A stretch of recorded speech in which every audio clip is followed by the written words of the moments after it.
excuse us if you were not at our best. We had about an hour of sweep coming up from the town we live in now, Chatham, about 3 hours away. We've been engaged in a whole different human rights battle over there, and we've heard stuff like, I'm just really glad to be here in the city. We've been hearing a lot of stuff like, take your big city social justice values and go back where you came from. So I'm really glad to be here talking with social justice folks. So, anyway, my name is Tracy Lamore. This is my husband, Dave Parkinson, and we are the co-founders and the directors of the Canadian Coalition Against the Death Penalty. Back in 1998, can you hear me? When we were 28-year-old social justice activists, we got involved in this battle and we formed the CCADP. We worked in the past on anti-racist actions, anti-poverty initiatives against government and police abuses, various social justice causes. And with the advent of the internet and researching various issues, we did fall into the death penalty battle, which has really become our life's work. All volunteer, unfunded, by our own pockets, very grassroots. But what happened was initially we became involved with an actual innocence case of Jimmy Dennis, who still sits on Pennsylvania's death row. And I won't get into too much detail about his case, but I would really encourage you to go to jimmydennis.org or .com, and this is an actual factual case of innocence. Been there 20 years and he's still there. After corresponding initially with Mr. Jimmy Dennis, he sent us his legal documents and arguments in his defense, and we became really disturbed about the information.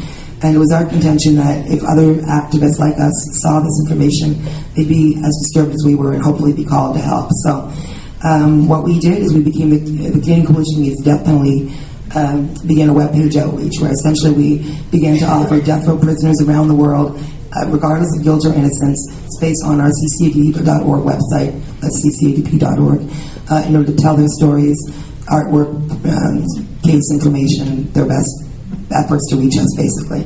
And so we began offering prisoners under sentence of death a place on our website. That work has been very effective in drawing support, even in changing attitudes, but like all the work that we're engaged in, it has not been without its controversy. As a result of our webpage work, we've been on international media, from CNN to CNBC to Fox News to Dave's appearance on the Nancy Grace show, getting attacked. I was really glad he was on the hot seat for that one, but he did really well. So, basically getting attacked for putting information on death row prisoners and their cases, their words, their art, their pleas for legal attention, and even pen pals on the internet to educate the public, to help them see the human beings about to be killed in our name.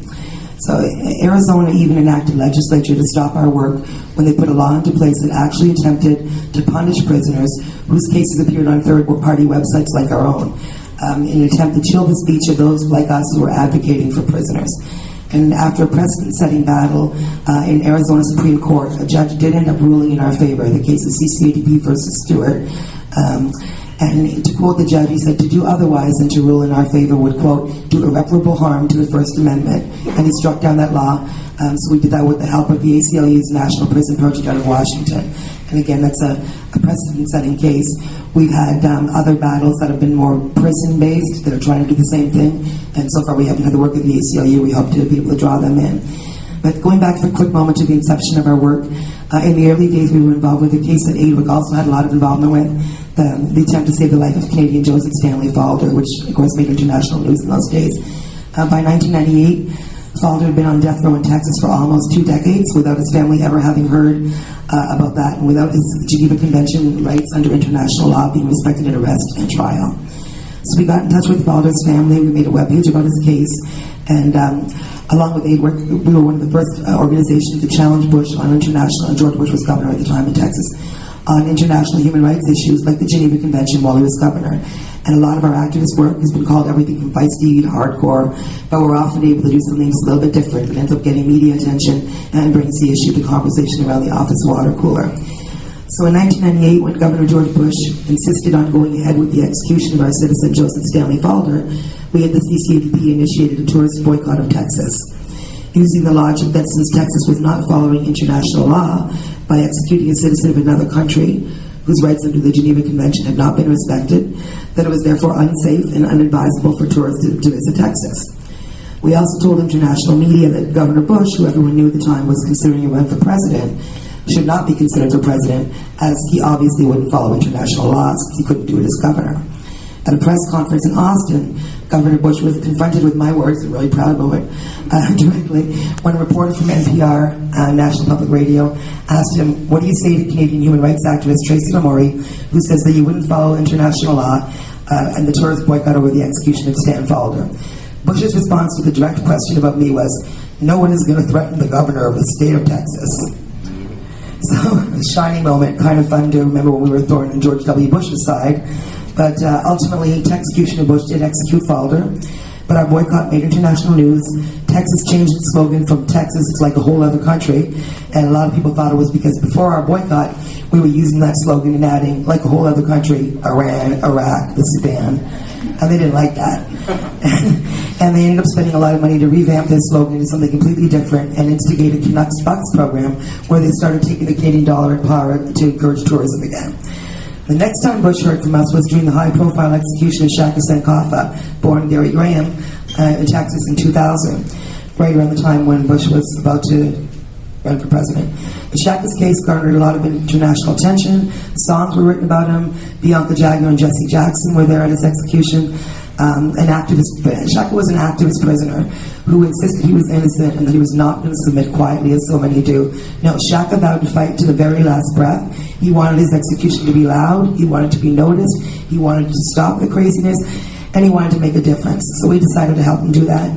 The days before the execution, Dave and I sent a registered letter by FedEx to Shaka Sankofa on death row in Texas, and we suggested to Shaka that since he said he would not go quietly, and since Governor George Bush was refusing to look at Shaka's strong innocence claims and was once again insisting on moving forward with an execution with blind faith in the courts and little concern that justice was actually done. Well, some of you might not know that in Texas, prisoners are allowed 5 of their own witnesses to their executions. Usually it's a spiritual advisor or friends or family members. So what we did is we suggested to Shaka that he should leave one spot free and write a registered letter to George Bush and the media, personally inviting Bush to Shaka's own execution so that Bush could have, in quotes, the courage of his convictions, since he refused to stop that execution, to actually come out to the execution chamber to view for himself the reality of what his signature on an execution warrant actually meant. Well, the media did pick up on it. Bush respectfully declined, and the local media didn't push him on it too much because, you know, it was just too good. And it was in Texas, and he was in the run for president, so they let the boy off a little easier than they could have. But ultimately, it being Texas, the kill-em-all state, Shaka joined Stan Falder on Bush's long list of homicides, because that is how they were listed on the death certificates at that time. They've since changed it, but Governor George Bush was responsible for 156 homicides under the law. And so Shaka left an empty seat at his execution because, of course, Bush didn't have any courage at all. And that's just a few of the stories of what CCADP has done in the International Forum since 1998. And Dave will tell you about one more and I guess where we go from here. Okay, and again, I want to thank everybody for coming out to the event today.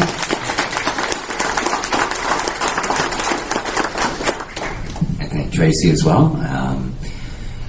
So as Tracy was saying, we have been involved in a number of death penalty cases, more than a number.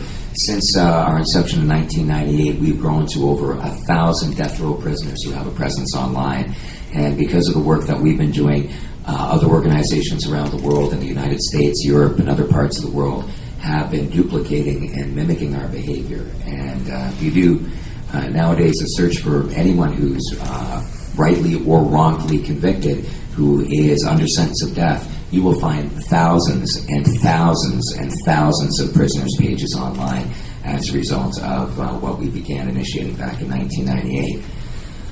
Now, as Tracy mentioned, we have worked with AIDWIC before in the past, with, of course, respect to Canadian Stan Falder, who was executed in Texas by George W. Bush, and also had some involvement in the Atif Rafay and Sebastian Burns extradition that Mr. Greenspan had mentioned earlier. Now, with regards to what you mentioned about inviting Bush to the execution, we thought that was a really good idea to bring it to the attention of the public, as well as to hold the governors responsible. You know, they have a piece of paper thrown on their desk, they put a signature on it, and they go to bed and they sleep well at night.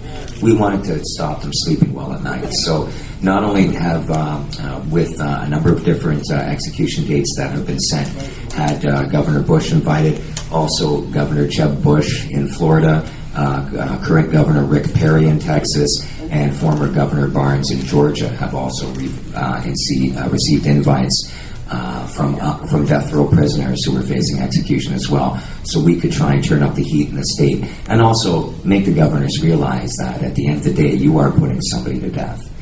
Now, one of our most recent initiatives, of course, has been the CCADP video project, and that was put together just recently after the Harper government came out and advised Canadians that they'll no longer be standing up for Canadians who are under sentence of death in the United States.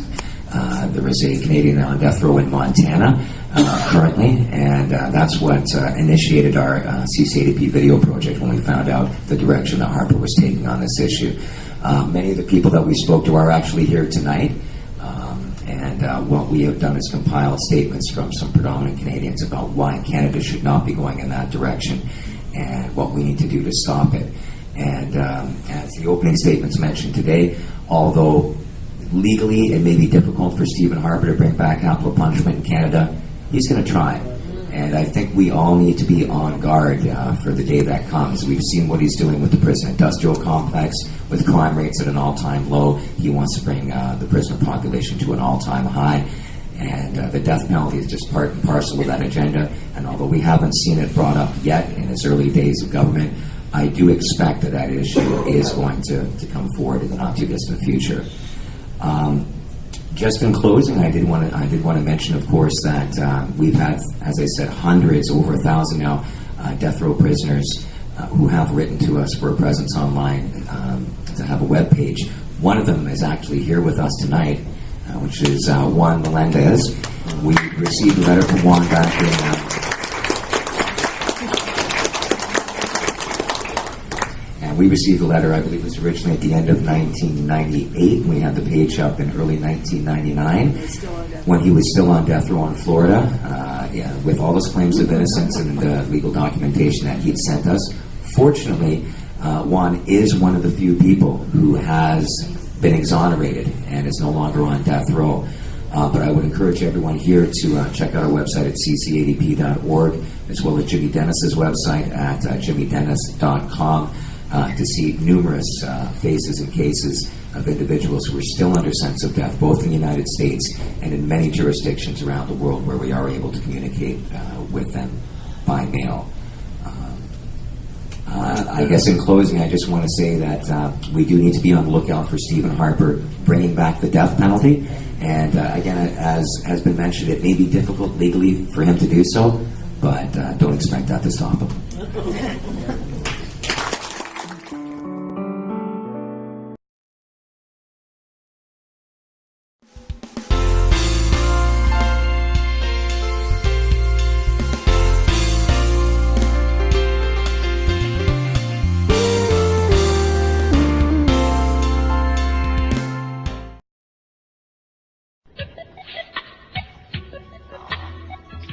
You're watching CCADP online from the 2004 Second World Congress Against the Death Penalty in Montreal, Canada.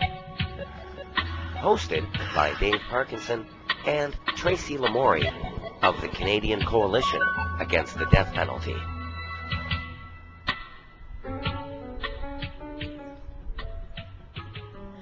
Here we are in the beautiful city of Montreal, Canada, for the Second World Congress Against the Death Penalty. I'm Tracy Lamourie. And I'm Dave Parkinson from the CCADP. Over the next few minutes, we're going to be discussing issues of capital punishment with some of the people who attended the conference and getting into more issues about what we've been involved in lately and what you can expect to see on the CCADP's webpage in the near future. At the Congress, we were thrilled to finally get the chance to meet Juan Carlos Melendez, who spent over 17 years on death row in Florida, where he'd written the CCADP from his cell on death row, asking us to maintain a webpage where he could proclaim his innocence. Well, he's since been released, and he's here in Montreal with us, and we were thrilled to meet with him, and here he is now.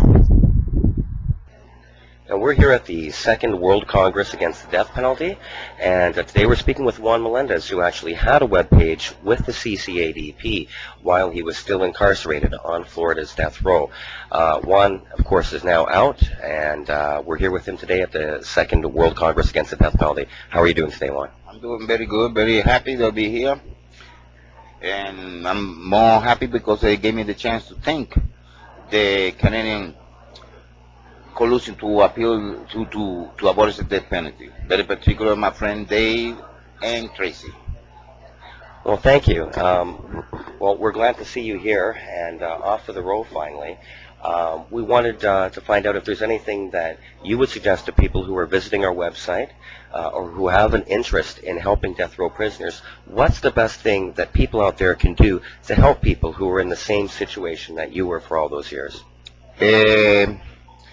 The best thing people can do is, first of all, to support collusions that are against the death penalty by donating money, writing letters to lawmakers in all nations that have the death penalty, like the President of the United States, Jeff Bush, like the Governor of New Mexico, Bar Richardson, etc., etc. Also to write letters to become a pen pal to death row inmates. I remember when I was in there, when I used to receive a letter from a pen pal from a person that I don't even know, it gave me a strength. It gave me, it drives me and increase my will of living. I appreciate all them letters. I know people that I love so much that I don't even know them, but I still keep the letters. And every once in a while, when I want to remember them, I grab them letters and I start reading them again. And it's a good feeling because they were the letters that helped me survive, helped me, give me the strength to keep on living and make my faith in God grow longer and longer.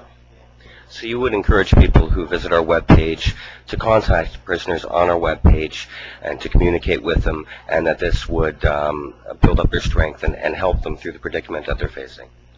That's very correct, and despite it's teamwork, it's a teamwork effort. We all got to get involved, all nations, especially the nations that are against the death penalty, that don't have the death penalty, like for example Canada, get involved and urge and encourage the other nations that have it, that let them know that it's a bad government policy, that it's not accurate, it's cruel, and it's unnecessary. Now, is there anything in particular that you'd like to address regarding the issue of capital punishment for people who are viewing our webpage or viewing this video today? Yeah, I would like to say I think people always be always would be well appreciated when people do and help people that can help themselves, or people that is in a situation that is trapped, and always somebody that they don't even know come forward and let them know, hey, I'm here, you're not alone, I love you. Thank you for having me here, and so long. Okay, well, thanks for speaking with us today. And again, Juan Melendez, wrongfully convicted on Florida's death row, finally released after over 17 years on the row, and with us today here at the Second World Congress Against the Death Penalty in Montreal, Canada. Thanks again for being with us, Juan. Thank you. Thank you for having me. It was a pleasure and an honor. And that, of course, was Juan Melendez, who had a webpage with the CCADP while he was still incarcerated on Florida's death row. And it's great to finally see Juan in person, free, released from death row after 17 long years. We also spoke with Darby Tillis, another wrongfully convicted death row inmate who has also been since freed. We didn't have a webpage for Mr. Tillis, but he was at the conference, and we spoke to him briefly. Well, I think this is a great gathering of great importance, but they only had a few exonerees, and we who have suffered on death row and our loved ones have suffered, and we were not able to contribute as much as we should have. really think we was unable to contribute anything other than a speech that lasted for a few minutes. So I feel that we could have been more helpful. And although I think it was a great event, and I hope there will be something good that comes out of it. Dave also had the chance to speak with Joe Chica of the NCADP and Abe of the CUADP. Abe was also one of the co-plaintiffs in our case against the state of Arizona, where we won the right for prisoners to appear on internet websites. I'm here today with Abe Bonowitz and Joteka Edie from CUADP and the National Coalition Against the Death Penalty here in Montreal at the Second World Congress Against the Death Penalty. And they have something that they'd like to say to everybody viewing this today. I just wanted to point out that Joteka is out of uniform, see, because she's not wearing the message. And the most important thing that people have to do to help grow our movement is make us more visible. And because, walking down the street when you dress like Joteka here, who is not wearing any kind of message at all, she's just very attractively dressed and all, but that's it. See, I got my belly and whatever. I'm not the prettiest person in the world like Joteka is, but you can't miss my message, and that's the important thing that I want to convey. Is that if you have if you have an issue of concern, and you know something about it, and you don't give people the opportunity to ask you questions or to even start thinking, then you're missing opportunities. Or actually, as I came up with today, what you're really doing is slowing the course of abolition. You're slowing us because you're not giving people the opportunity to get the message, to hear the message, to ask questions to somebody who's one of the most knowledgeable people in the world on this issue, like Joteka Edie. So what you're saying, Abe, is that people should take advantage of the opportunity to wear buttons, T-shirts, hats, carry banners, flags, whatever it is. Joteka, this button here, and now somebody who understands Spanish sees it. It says "Pan la pena de muerte," which means "stop the death penalty" in Spanish. Just quickly, what would the two of you suggest to people who are viewing this on our webpage? What can they do to get involved? The first step for anybody is education. Educate yourself so that when somebody does ask you what you think, number one, you've been able to make an informed opinion for yourself on the issue. As a former supporter of the death penalty, I never tell somebody what to believe, but I tell them, make sure that what you believe is the truth is actually the truth. Because that's what I found out is what I thought was the truth. The truth was actually the opposite. And that's why I do what I do. So educate yourself so that you're able to be, to inform people about your beliefs and why you believe that way, and then let people know. Yell it, scream it out loud that we are against the death penalty and that we want something better and that we can do better. Then once we do that, I think we'll see victory.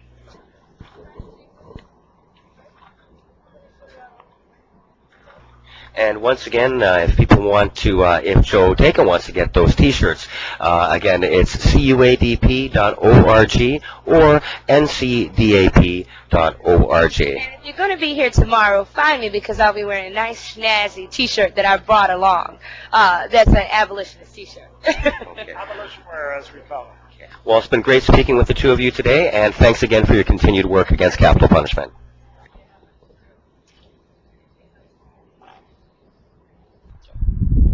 And I'm here today with Andrew Koster, who's the president of the NDP Riding Association in Rimouski, Quebec. How are you doing today, Andrew? Très bien. Now, you're here in Montreal today to attend the World Congress Against the Death Penalty. And what are your thoughts and the NDP's thoughts in particular about capital punishment? Well, the NDP is, as I'm sure you know, opposed to the death penalty in all its forms. It's a barbaric act, and it shouldn't be practiced by any modern societies.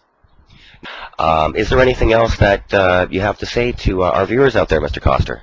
Oui, j'aimerais remercier le gouvernement du Canada, le gouvernement de la France, et aussi les citoyens de Montréal pour avoir organisé cette conférence. I'd like to thank the governments of Canada, the government of France, and as well as the people of Montreal for their help in organizing this conference. Well, thanks once again for being with us today, Mr. Coster, and all the best of luck to you and the NDP out there in Rimouski. Thank you, Dave. And that was Dave Parkinson, co-director of the Canadian Coalition Against the Death Penalty, in conversation in Montreal with Andrew Coster of the Rimouski NDP, New Democratic Party.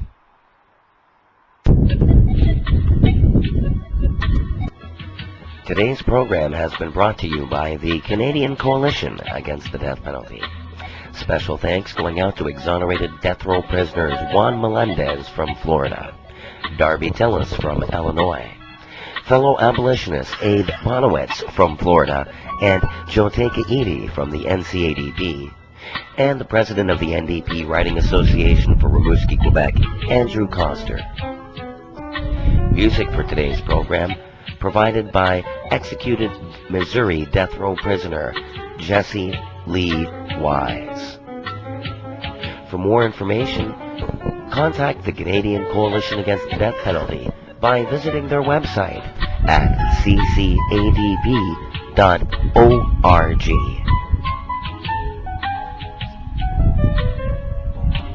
This is Tracy Lamori in beautiful Montreal, Canada, and you're watching CCADP Online.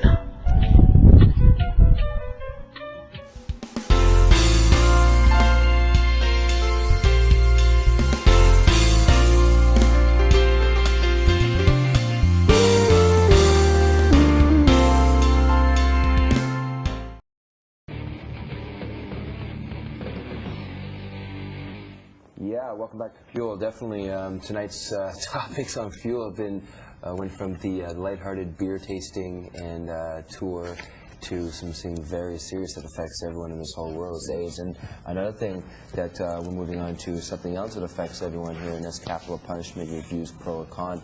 And we got Dave Parkinson also in the house. Welcome to Fuel, Dave. Yeah, thanks for having me here. Okay, so basically, what does a CCADP, what's your stand on capital punishment? Okay, well, CCADP, it's a Canadian Coalition Against the Death Penalty. Sorry. Now, we founded back in May '98, and we're against the death penalty in all instances. What originally happened is we just accidentally came across some information on the internet about people who were convicted on death row, particularly the case of Jimmy Dennis. It's the guy who's innocent on death row in Pennsylvania. Currently? He's currently still on death row. Now, he does have but how do you know he's innocent? Well, what happened is we contacted him and we had him send us some information. He had a small pen pal request on another site mentioning that, I'm innocent, I need some help. We thought, well, how innocent can this guy be? He's on death row. Well, we contacted him and began corresponding with him, and since we've received tons and tons of legal documentation, we have 2 large legal boxes full of stuff. This guy's completely innocent, and just looking over the evidence, you guys or anybody else who would look over just a brief synopsis of the evidence can tell this man's completely innocent. We started looking into a number of different cases of individuals like Jimmy on death row, and we started finding out just some of the inconsistencies and some of the things that these guys were sentenced with. It was completely ridiculous. Jailhouse snitches and... Oh, sorry, go on. No, that's good. I'm sorry for interrupting. I think I saw a special on him. Is this the guy? What's his quick story? Oh, well, he was actually, you're probably referring to Mumia Abu Jamal, who was wrongfully convicted in Pennsylvania. There has been a lot of attention of his case for police shooting in Pennsylvania. However, now, Jimmy Dennis, he was convicted in the same precinct. As a matter of fact, currently there's what's known as the Philadelphia 15 guys on death row in Pennsylvania, all from the same police precinct in Philadelphia. Jimmy's one of them, and probably has the best shot of getting out due to the fact that the evidence is so clear that this man is innocent. He does have a high-profile law firm now working on the case, and we've been trying to get him support around the world with a website we put up for Mr. Dennis when we first found out about his plight. Now, as a result of getting involved with this, we started contacting a number of death row inmates, not just in Pennsylvania, but in all states, Florida, California, Texas, excuse me, and as a result, we realized this isn't just Pennsylvania. It's not a one-time incident. Yeah, it's not just Texas. This is happening right throughout the justice system in the U.S. And at that point, we decided we're going to start making web pages for all these people. So if they have case information or anything that they want to bring to the public, we'll let them do so. And we don't just restrict it to people who do have claims of innocence. We have people on there who admit to their guilt. People on there a lot of people who feel really sorry about what they've done. and we allow them to put up writings, artwork, poetry, anything that they might have. Which actually brings me to my next question. Okay. Why do these people deserve, especially self-admitted, people who have admitted they did it? Why do these people deserve this type of attention or this type of exposure? Well, again, I don't know if you would call it that we're giving them that type of attention or exposure for the crimes that they committed. The reason we're doing this is specifically because they have been sentenced to death by the government.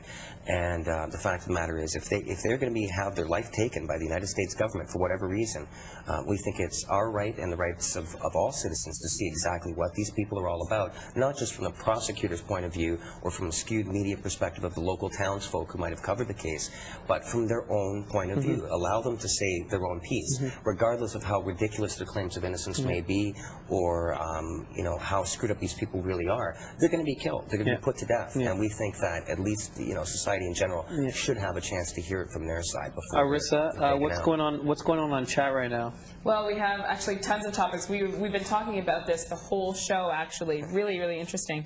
Idoru actually came on and said, for instance, the Timothy McVeigh execution, he said that I guess the good point would be closure for the families of victims, knowing that a monster is dead, he can no longer influence or hurt anyone again. A whole bunch of people piped up after that to say, well, no, because if he's been killed, then he could be murdered, and so he still has influence over people. We actually talked with Sunflower. He said that he saw a whole bunch of interviews with people who thought that once he was killed, they would feel relief, and they realized that they didn't get closure, and they didn't feel better knowing that this person was actually dead. Mr. Ron came on to say that no revenge would fit his crime, and then we had a whole big discussion about some of the states in the U.S. right now are having moratoriums on the death penalty because they realize that there's a problem in the system that needs to be fixed. For instance, everyone on death row should have mandatory DNA testing, which they don't have right now. Isn't ideally capital punishment and capital punishment being instated in a state ideally supposed to be there as a deterrent? It's like a gun on an officer's side of his gun belt.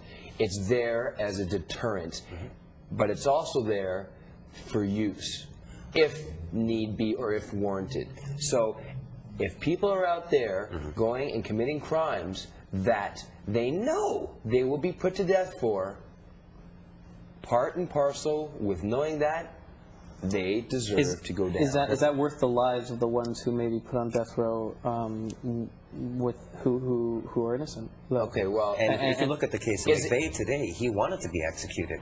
That whole Invictus or whatever he read, he was like a soldier going into battle and dying with dignity. He's confident he's the victor. He claims himself. Exactly. He is himself. He's so happy. We gave him exactly what he wanted. Nobody was served by McVeigh's death except McVeigh. And if he was to be locked up or sentenced to life for the rest of his life, and no one ever had to hear about him again, that would be the end of that. Now he's been made a martyr, and June 11th, it came and went this year without any violence, but who's to say next year, the year after, some wacko militia group in the States might say, oh, he's our martyr, he's our man, today's the day, and go out and do a similar thing that Mr. McVeigh did. And he knew full well at the time he committed this act that he very well may be executed for it, and he may be martyred for it, and he still went ahead and did it. So, and it's proven time and time again that it's not a deterrent in any way, shape, or form. What do you feel about what do you feel about executions? Maybe not capital punishment, but punishment. I don't know what the word is for it, but punishment, suiting the crime type of thing. Eye for an eye. An eye for an eye. Or there's a good quote from Gandhi: an eye for an eye only makes the whole world blind. And a lot of people, and we hear this from a lot of religious people too, and we're not a religious organization. We're open to members of all different faiths, all different backgrounds and beliefs. But a lot of religious people quote this eye for an eye, and that's from the Old Testament, somewhere in Deuteronomy, sandwiched between taking your children out of the city and stoning them to death, or taking your disobedient wife out of the city and stoning her to death. And then, you have the New Testament where Jesus turns around and says, well, you've heard an eye for an eye, I say turn the other cheek. So you have, there's many different ways of interpreting that in a religious way too, but unfortunately we have a lot of more people on the evangelical side of things who use this and use it to promote capital punishment and the death penalty based on an unfounded religious belief or religious interpretation. You have the website CCADP.org, and we've gone on the website and downloaded almost the entire thing. And the first page, I believe, it talks about the Texecutioner, talks about George W. Bush, and it outlines, and actually I read through the entire thing today only because once I past the first page, and you actually get past it, you can't believe some of the stories that you're reading. And this entire booklet is full, and this entire internet site is stories of innocent guys on death row. And it kind of makes you sick, but innocent guys on death row who were later proved innocent, but they're already dead. And it kind of really makes you sick. And I went to Arissa today, and I said to Arissa, I said, is there any way that we can, I don't know, like, call the president or do something to get involved? Because I mean, it seems kind of sick, and it is kind of sick, and it's something that definitely needs to be handled. But what can we do? As just me, how can I help this cause and really help here in Canada? I mean, fortunately, we don't have it, and the Supreme Court recently ruled that we're not going to extradite people to face capital punishment in other jurisdictions without first getting assurances they won't be killed. In the States, however, it's all votes. It comes down to votes, and the problem is prosecutors, judges, everybody from the local sheriff up to the governor is an elected position, and what flies come election time is tough on crime. I'm tough on crime. You vote for me, I'm going to execute more people than the next guy. And people buy it and they vote for it. So what needs to happen is there needs to be a movement throughout the states to say, look, if you're going to be executing people, you're not getting my vote.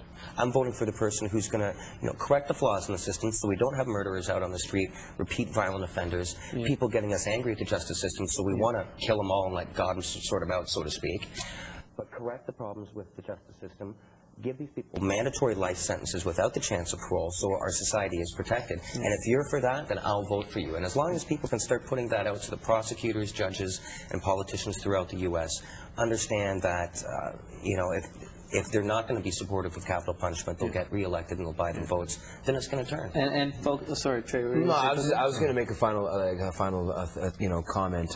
We personally, the way I look at it, like if I was living in the States and the level of poverty out there, we barely have enough money to feed our children, and I don't believe that spending $70,000 a year to keep a convicted killer in jail is money well spent. For executions, sorry, bro. But, well, the thing is, mostly private prisons in the States, too, and it's a very profitable industry. I want to get people to check out CCADP.org. Please go check that out, talking about the Texecutioner, George W. Bush, and all the people who were wrongfully murdered, who were innocent. But right now we're going to a Sandy's Fake ID piece. Or are we going to a commercial? I think we're going to a piece. We're going to a piece. Fake ID. Fake ID. His daughter can't drink, but she can be executed in Texas. That's a good